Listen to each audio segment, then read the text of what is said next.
Hello everyone, स्वागत है आपका पढ़ाईशाला पर। यहाँ हम आपको सारे वनडे एग्जाम्स के लिए जीके जीएस एग्जाम ओरिएंटेड पढ़ाते हैं।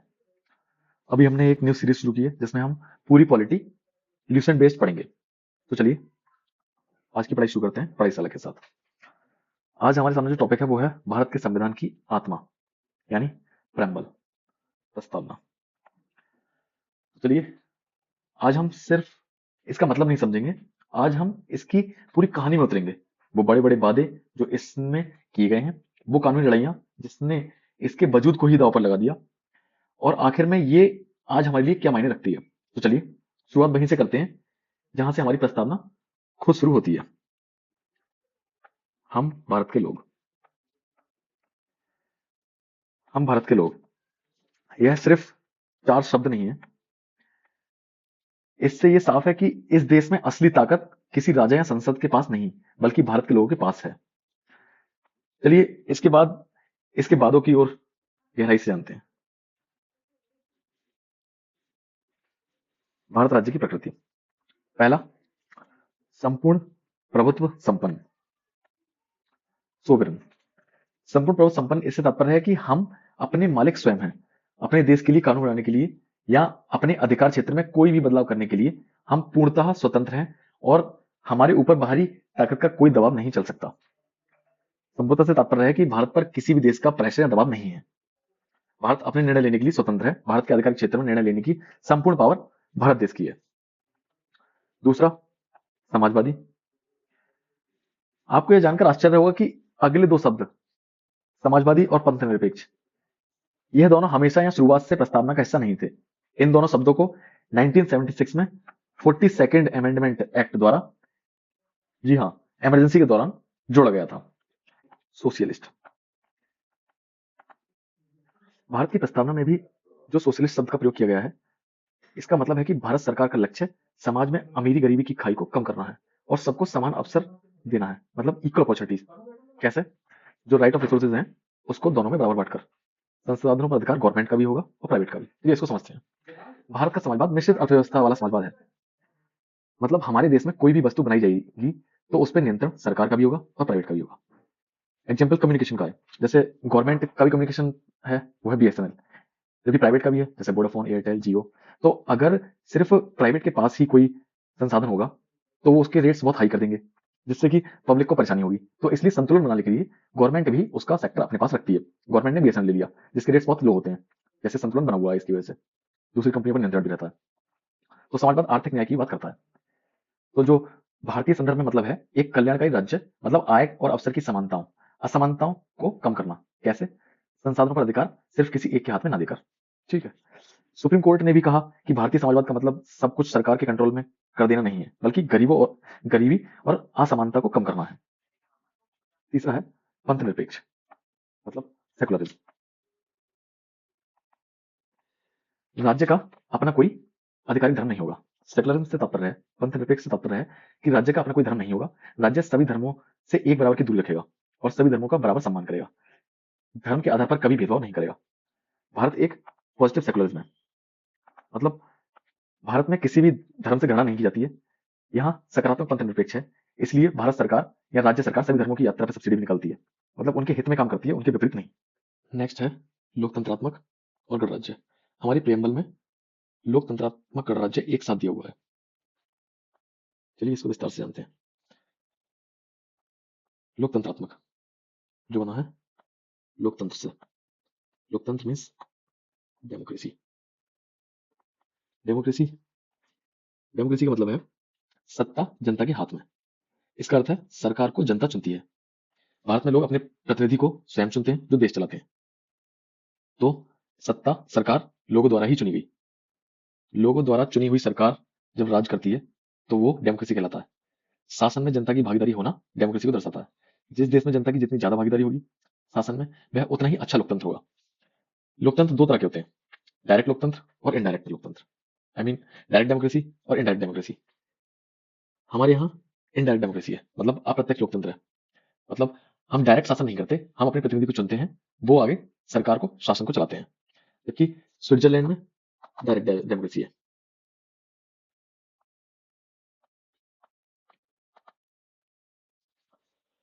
गणराज्य गणराज्य बना है गणतंत्र से, मतलब रिपब्लिक। रिपब्लिक से मतलब है देश का प्रमुख वंशानुगत नहीं होगा। जहां देश का प्रमुख वंशानुगत नहीं होगा वह देश गणतंत्र कहलाता है। रिपब्लिक का अर्थ है कि देश का सबसे ऊंचा पद कोई राजा या रानी नहीं होगा, बल्कि एक चुना हुआ व्यक्ति होगा। भारत में भारत में हेड ऑफ स्टेट या हेड ऑफ नेशन इलेक्टेड होते हैं, जो है प्रेसिडेंट। इसलिए भारत पार्लियामेंट्री रिपब्लिकन कंट्री है। हमारे देश का प्रमुख वंशानुगत नहीं होता है, वंशानुगत ना होकर के वह चुना जाता है। संसदीय गणतांत्रिक देश है इसलिए हमारा भारत देश। ब्रिटेन एक लोकतंत्र है, वहां चुनी हुई सरकार है, लेकिन वह गणराज्य नहीं है, क्योंकि वहां देश का मुखिया वंशानुगत है, राजा या रानी होता है। क्योंकि गणराज्य का मतलब है कि देश का मुखिया चुना जाएगा। इसलिए चूंकि हमारे देश में सरकार लोगों द्वारा चुनी जाती है और प्रमुख भी लोगों द्वारा चुना जाता है, इनडायरेक्ट तरह रूप से जो हमारे प्रतिनिधि होते हैं वह हमारे हेड ऑफ नेशन को चुनते हैं। तो इसलिए यहाँ लोकतंत्रात्मक गणराज्य है, भारत एक लोकतंत्रात्मक गणराज्य है। अब जानते हैं प्रस्तावना आम नागरिकों को क्या देने का वादा करती है। चलिए, यह न्याय की बात करती है। न्याय, यहाँ 3 तरह का न्याय है, सामाजिक, आर्थिक और राजनीतिक। सामाजिक न्याय मतलब जाति, धर्म, लिंग के आधार पर भेदभाव का अंत। आर्थिक न्याय का मतलब है अमीरी गरीबी की खाई को कम करना। आर्थिक संसाधनों का इक्वल डिस्ट्रीब्यूशन या इक्वल वितरण हो सके, या सरकार कोई भी स्कीम लाए तो प्रत्येक व्यक्ति तक पहुंच सके, यह होता है आर्थिक न्याय। राजनीतिक न्याय से तात्पर्य है वयस्क को वोट देने का अधिकार और सरकार में शामिल होने का अधिकार, फिर चाहे वो किसी भी जाति, रंग या किसी बैकग्राउंड का हो। सभी व्यक्तियों को राजनीति में समान अवसर प्रदान किया जाए या इक्वल भागीदारी हो, यह राजनीतिक न्याय है। और यह स्वतंत्रता, समता और बंधुता की बात करती है। स्वतंत्रता, वो भी विचार की, अभिव्यक्ति की, विश्वास की, धर्म और उपासना की। विचार की स्वतंत्रता से तात्पर्य है कोई भी व्यक्ति कैसी विचारधारा रख सकता है, बशर्ते उससे किसी और दूसरे व्यक्ति का गलत ना हो या नुकसान ना हो। सभी व्यक्तियों को सोचने की स्वतंत्रता है। अभिव्यक्ति, कोई भी व्यक्ति किसी भी व्यक्ति या वस्तु को पसंद या नापसंद करने की स्वतंत्रता दी गई है, परंतु वह अपनी पसंद या नापसंद दूसरे किसी व्यक्ति पर थोप नहीं सकता। तीसरी है हमारे पास विश्वास की स्वतंत्रता। विश्वास मतलब बिलीफ, कोई व्यक्ति किसी भी व्यक्ति, संस्थान, वस्तु पर विश्वास करने की स्वतंत्रता दी गई है। धर्म की स्वतंत्रता, कोई व्यक्ति किसी भी धर्म को मान सकता है या अपनी स्वयं की इच्छा से किसी भी धर्म में जा सकता है। उपासना मतलब वर्शिप, कोई व्यक्ति किसी की भी उपासना कर सकता है। ये थे हमारे स्वतंत्रता। आगे है समता। समता सिर्फ कानून के सामने नहीं, बल्कि प्रतिष्ठा और अवसर की भी समता। सबको आगे बढ़ने का बराबर मौका मिलना चाहिए। प्रतिष्ठा से तात्पर्य है पदों की समता। विधि के समक्ष सभी एक समान होंगे, चाहे वो आईएएस हो, आईपीएस हो, फिर चाहे एक कांस्टेबल हो या आम आदमी, ये सारे के सारे एक बराबर होंगे। दूसरा, अवसर की समता, सभी को समान अवसर दिए जाएंगे, फिर चाहे वो किसी भी वर्ग, वर्ण, जाति, रंग या धर्म से हो, उन सभी को समान अवसर मिलेंगे, जैसे कि नौकरी में अवसर। और चौथा है बंधुता यानी भाईचारा। संविधान चाहता है कि हम सभी के अंदर भाईचारा की भावना हो, और होनी भी चाहिए, ताकि हमारा देश अखंड होकर हमेशा आगे बढ़ता रहे। डॉक्टर बाबा साहेब भीमराव अंबेडकर का तो यह भी मानना था कि स्वतंत्रता और समानता तब तक बेमानी है जब तक हम में एक दूसरे के लिए भाईचारे की भावना ना हो। यही तो इस देश को जोड़कर रखता है। तो ये थे हमारे उद्देश्य का के उद्देश्य, जो स्वयं एक उद्देश्य का प्रस्ताव से आई थी, जो जवाहरलाल नेहरू द्वारा 13 दिसंबर 1946 को संविधान सभा में पेश किया गया था। उद्देश्य प्रस्ताव संविधान सभा में पेश किया गया सबसे पहला और महत्वपूर्ण प्रस्ताव था, जिसको ऑब्जेक्टिव रेजोल्यूशन के नाम से भी जानते हैं। यह एक तरह का ब्लूप्रिंट था जो ये बताता था कि आजाद भारत के संविधान कैसा होना चाहिए। इसमें भारत के भविष्य के लिए कुछ मुख्य आदर्श रखे गए थे, जिसका मॉडिफाइड रूप ही आगे चलकर हमारा प्रेम्बल उद्देश्य का बना। अब हमारे सामने यह सवाल आता है कि क्या प्रस्तावना संविधान का हिस्सा है भी या नहीं, या केवल एक परिचय ही है। इस सवाल पर दशकों तक कोर्ट में बहस चलती रही और शुरुआत में जवाब था नहीं, यह संविधान का हिस्सा नहीं है। पहला बेरुवारी केस आया 1960 में। बेरुवारी केस में यह साफ कर दिया गया कि प्रस्तावना संविधान का हिस्सा नहीं है। यह केवल दस्तावेज है जो सामान्य उद्देश्यों को इंगित करता है। यह सरकार को कोई ठोस शक्ति प्रदान नहीं कर सकता। शक्तियां केवल संविधान के विशिष्ट अनुच्छेदों से ही प्राप्त हो सकती हैं। निर्माताओं के दिमाग को खोलने की कुंजी है, यह मानकर बेरुवाड़ी केस में फैसला सुनाया गया। परिणाम, इस फैसले ने प्रस्तावना को एक प्रतीकात्मक भूमिका में सीमित कर दिया, जिससे इसकी कानूनी शक्तियों पर एक महत्वपूर्ण प्रश्न चिन्ह लग गया। इसके बाद 13 साल बाद 13 ही जजों की बेंच ने केशवानंद भारती बनाम केरल राज्य केस में एक ऐतिहासिक निर्णय दिया। इसमें आया कि सर्वोच्च न्यायालय का फैसला आया कि हाँ, प्रस्तावना संविधान का एक अभिन्न अंग है। और चूंकि प्रस्तावना संविधान का एक अभिन्न अंग है, तो आपके दिमाग में एक प्रश्न आया होगा, तो क्या प्रस्तावना में संशोधन किया सकता है? जी हाँ, यही इसका दूसरा पहलू था जिसने सबको हिलाकर रख दिया। यहाँ प्रस्तावना में संशोधन किया सकता है, लेकिन उसके बेसिक स्ट्रक्चर को छोड़कर, जिसको नाम दिया मूल ढांचे का सिद्धांत। अदालत ने एक बहुत ही खूबसूरत संतुलन बनाया। उन्होंने कहा, हाँ, संसद को संविधान में संशोधन करने की शक्ति है, मगर ये शक्तियां मूल ढांचे को नष्ट नहीं कर सकती। चलिए समझते हैं इसको एक एग्जाम्पल से। जैसे एक घर है और आप उसको रंग सकते हैं, उसकी मरम्मत भी कर सकते हैं, लेकिन आप उसकी नींव की दीवारों को नहीं गिरा सकते, वरना घर ही ढह जाएगा। और अदालत ने माना कि प्रस्तावना में दिए गए आदर्श, जैसे लोकतंत्र, पंथनिरपेक्ष, स्वतंत्रता, एक्सेट्रा एक्सेट्रा, संविधान के मूल ढांचे हैं। बाकी अदालत ही तय करेगी कि समय समय पर कि क्या मूल ढांचा है। और केशवानंद भारती के इसी फैसले ने उस संशोधन का रास्ता खोला जिससे 42वें संशोधन द्वारा समाजवादी, पंथनिरपेक्ष जैसे शब्द प्रेम्बल में जुड़ पाए। और ये सब जानने के बाद यह कहना गलत नहीं होगा कि संसद को संविधान में संशोधन करने की शक्ति है, मगर ये शक्तियां असीमित नहीं है, इनकी एक सीमा है। चलिए जानते हैं दो बड़े फैसलों को, जिसमें एक था बेरुवारी यूनियन केस और दूसरा था केशवानंद भारती केस। बेरुवारी केस में कोर्ट ने यह क्लियर किया था कि प्रस्तावना संविधान का हिस्सा नहीं है, यह केवल एक व्याख्यात्मक उपकरण है। व्याख्यात्मक उपकरण से मतलब है कि जब कोर्ट संविधान की जटिल भाषा में उलझ जाती है, तब उद्देश्य का उसकी सहायता करती है। और केशवानंद भारती केस में यह क्लियर हो गया कि संविधान की प्रस्तावना उसका एक अभिन्न अंग है और यह उससे अलग नहीं है। और इसी केस में मूल ढांचे का सिद्धांत दिया गया और संविधान की आत्मा और दर्शन कहा गया प्रस्तावना को। चलिए आगे बढ़ते हैं। क्या प्रस्तावना बदली जा सकती है? तो जी हाँ, प्रस्तावना में चेंजेस हो सकते हैं, मगर वो पॉजिटिव चेंज होंगे।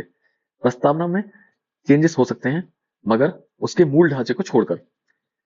इंदिरा गांधी सरकार ने संविधान में व्यापक बदलाव करने के लिए 42वें संविधान संशोधन अधिनियम पारित किया और उसी से उन्होंने समाजवादी, पंथनिरपेक्ष और अखंडता जैसे शब्दों को प्रस्तावना में जोड़ा। पहले जो प्रस्तावना का मूल पाठ था, संपूर्ण प्रभु संपन्न लोकतंत्र में गणराज्य, राष्ट्र की एकता, जो अब बाद में चेंज होकर के राष्ट्र की एकता और अखंडता हो गया। 42वें संशोधन के बाद सर्वोच्च न्यायालय ने लगातार प्रस्तावना को संविधान के एक अभिन्न रूप में माना है और इसके नए जोड़े गए शब्दों को मूल ढांचे का हिस्सा माना है। एक इम्पोर्टेंट केस एसआर बॉम्बई बनाम भारत संघ, इसमें धर्मनिरपेक्षता संविधान की एक मूल विशेषता है। अदालत ने फैसला सुनाया कि धर्मनिरपेक्षता के सिद्धांत को उल्लंघन करने वाली किसी भी राज्य सरकार की कार्रवाई असंवैधानिक होगी। वर्तमान स्थिति यह है कि प्रस्तावना अनुच्छेद 368 के तहत संशोधन योग्य है, लेकिन इसके आवश्यक सिद्धांत संप्रभु, समाजवाद, धर्मनिरपेक्ष, लोकतंत्र, गणराज्य, न्याय, स्वतंत्रता, समानता और बंधुत्व संशोधन से परे हैं, क्योंकि ये मूल ढांचे का निर्माण करते हैं। अब कुछ इंपोर्टेंट क्वेश्चंस जो कि एग्जाम से पूछे जाते हैं, यह है कि कब उद्देश्य संकल्प पेश किया गया था? तो ये 13 दिसंबर 1946 को। भारत के लोगों ने संविधान को कब समर्पित किया? तो वह 26 नवंबर 1949 को। सर्वोच्च न्यायालय ने फैसला सुनाया कि प्रस्तावना संविधान का हिस्सा नहीं है, 1960 के बेलवरी यूनियन केस में। केशवानंद भारती का के फैसला 1973 में आया। सर्वोच्च न्यायालय ने फैसला पलटा कि प्रस्तावना अभिन्न अंग है, मूल ढांचे का सिद्धांत दिया। और 1976 में प्रस्तावना में अब तक सिर्फ एक ही संशोधन हो पाया है, किया गया है, वो है 42वां संशोधन, जिसमें समाजवादी, पंथनिरपेक्ष और अखंडता जैसे शब्दों को जोड़ा गया। 1994 का एसआर बॉम्बईवाद केस, धर्मनिरपेक्षता को संविधान की एक मूल विशेषता के रूप में पुष्टि की गई। ये इंपोर्टेंट क्वेश्चन हैं।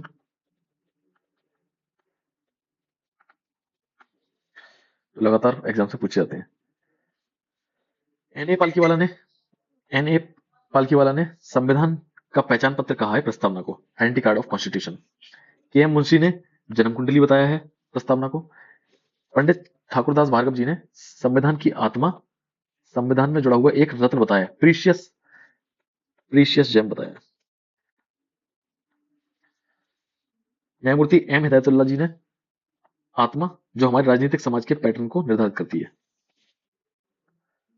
आज हमने यहाँ प्रस्तावना की यात्रा के बारे में जाना, जिसमें एक साधारण परिचय से संविधान की दार्शनिक नींव और मूल ढांचे के रूप में विकसित हुई। आज की स्थिति यह है कि संविधान का अभिन्न अंग है। यह नॉन जस्टिसेबल है, मतलब यह सीधे तौर पर अदालत में लागू करने योग्य नहीं है। साथ ही यह एनफोर्सिबल है, मतलब प्रवर्तनीय है, जिसका तात्पर्य है कि कोर्ट प्रेम्बल के आधार पर दंड का अधिकार नहीं रखती। और ये बाउंडेड है। बाउंडेड का मतलब है बाध्यकारी, जिसका मतलब है कि ये मौलिक अधिकारों की तरह स्वतः ही लागू नहीं होती। आज हमने प्रस्तावना के शब्दों के गहरे अर्थ को जाना, अदालतों में इसके अस्तित्व की और भारतीय लोकतंत्र में इसकी जगह को समझा। ये सच में सिर्फ एक शुरुआत नहीं, बल्कि पूरे संविधान का सार है। और ये हमें लगातार याद दिलाता है कि संविधान का अंतिम लक्ष्य सिर्फ सरकार चलाना नहीं, बल्कि न्याय, स्वतंत्रता, समानता और भाईचारे पर आधारित एक बेहतर समाज बनाना है। आगे इसी तरह से पढ़ने के लिए हमारे चैनल पढ़ाईशाला को सब्सक्राइब करें और बेल आइकन को दबाएं। Thank you.